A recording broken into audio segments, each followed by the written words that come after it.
శివపార్వతులకి కుమారస్వామి విఘ్నేశాధిపత్యం. ఒకనాడు దేవతలు మునులు మానవుడు పరమేశ్వరుని సేవించి విఘ్నములుగా అధిపతిని ఇమ్మని కోరారు. గజాననుడు తాను జ్యేష్ఠుడని కనుక ఆధిపత్యం తనకు ఇమ్మని కోరారు.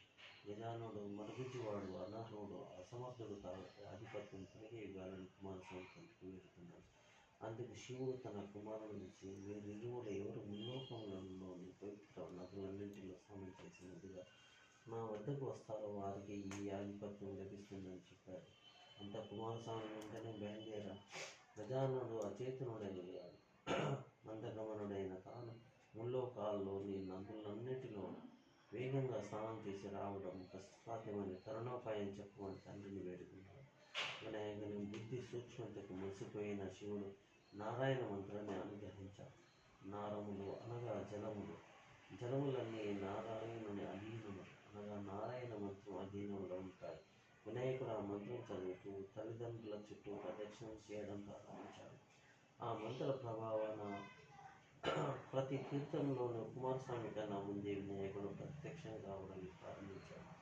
ఇలా 3,50,00,000 నదులలో వినాయకుడే ముందుగా స్నానం ఆచరించడంతో చూసి కుమారస్వామిని ఆశ్చర్యపడి కైలాసానికి వెళ్ళాడు. తండ్రి పక్కన ఉన్న గజాననుని చూసి నమస్కరించి, తండ్రి, అన్నగారి మహిమ తెలియక ఆధిపత్యం అడిగాను, క్షమించండి, ఈ ఆధిపత్యం అన్నగారికి ఇవ్వండి అని ప్రార్థించాడు.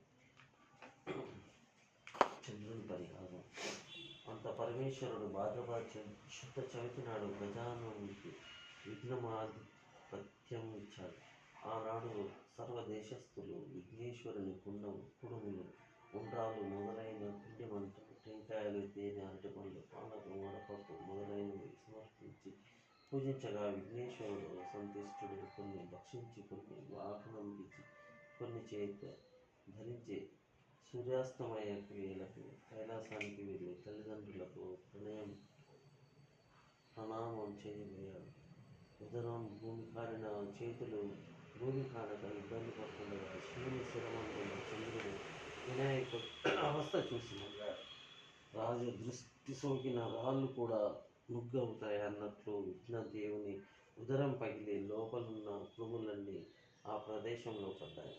అతడు మృతి చెందాడు. అది చూసి పార్వతి ఆగ్రహంతో చంద్రుని చూసి, పాపాత్ముడా, నీ దృష్టి తగిలిన కుమారుడు మరణించాడు కాబట్టి నిన్ను చూసిన వారు పాపాత్ములై నీలాప నిందలు పొందురుగాక అని శపించింది.